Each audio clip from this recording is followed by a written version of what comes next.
ქართული გენის მატარებელი ტომები მთელს მსოფლიოში. როცა დავიწყებ ჩამოთვლას, ალბათ ბევრი ტომი არ გეგონა, რომ ქართულ გენს ატარებდა დიდი რაოდენობით. მოდი დავიწყოთ. ქართულ გენთან ყველაზე ახლოს არის, არ გაგიკვირდებათ ალბათ, ჩვენი ჩრდილოელი ტომი, ეს არის ოსები.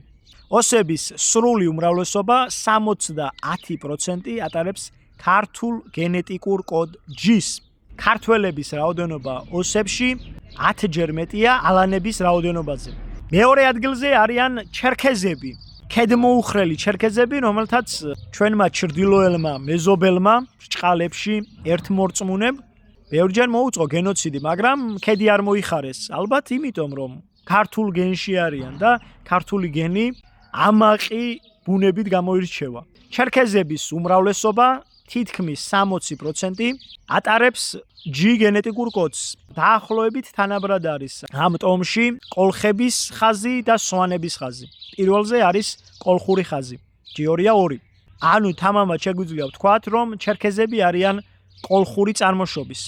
მესამე ადგილზე არიან ყაბარდოელები. ლამის ნახევარი ყაბარდოელების ატარებს G გენეტიკური კოდის სვანურ განშტოებას. მესამედი ბალყარელებისა ატარებს G გენეტიკურ კოდს და კონკრეტულად ნაწილი არის კოლხური ხაზი, ნაწილი არის სვანური ხაზი. ერთი დეტალი გამომრჩა, არ ვიცი, ცალკე ეთნოსად მივიჩნევთ თუ არა პონტოელ ბერძნებს, მაგრამ პონტოელი ბერძნების ნახევარი ატარებს ქართულ გენეტიკას, კონკრეტულად G გენეტიკურ კოდს და L გენეტიკურ კოდს. ამიტომ პონტოელ ბერძნებს თუ ბერძნებიდან გამოვაცალკევებთ, მაშინ გამოდის, რომ პონტოელი ბერძნების კონკრეტული ტომი არის თითქმის ნახევრად ქართული. ლოგიკურიცაა, იმიტომ რომ პონტოელი ბერძნების ადგილმდებარეობა იყო კოლხეთის სამეფოს ტერიტორია და იქ კოლხური ტომები ცხოვრობდნენ.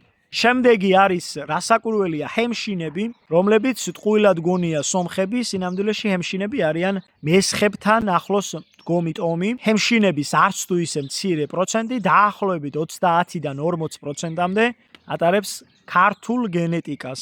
ეს არის დადასტურებული ამბავი. შორიახლოს ასევე გვყავს ჩვენ ლეზგინების ტომი და ლაკების ტომი, სადაც G გენეტიკური კოდი და L გენეტიკური კოდი დაახლოებით მესამედია, რაც იმას ნიშნავს, რომ აქ ქართული გენი ჯერ კიდევ არ გამქრალა. ცოტა რომ მოვშორდეთ კავკასიისა და ანატოლიის ტერიტორიას, ჩვენ შორიახლოს გვეგულება ზაგროსის მთიანეთში ლურები, რომელთაც ჯერათ რომ არიან ქურთები, მაგრამ სინამდვილეში ლურების გენეტიკა არის ქართული. ჩვენ ვიცით, რომ ლურების წინაპრები იყვნენ კასიტები და კასიტები არიან კასკები წარმოშობით და კასკების სამეფოდან არის შექმნილი კოლხეთის სამეფო. ანუ მარტივად რომ ვთქვათ, ლურები და კოლხები ერთი ტომიდან არიან წარმოქმნილნი.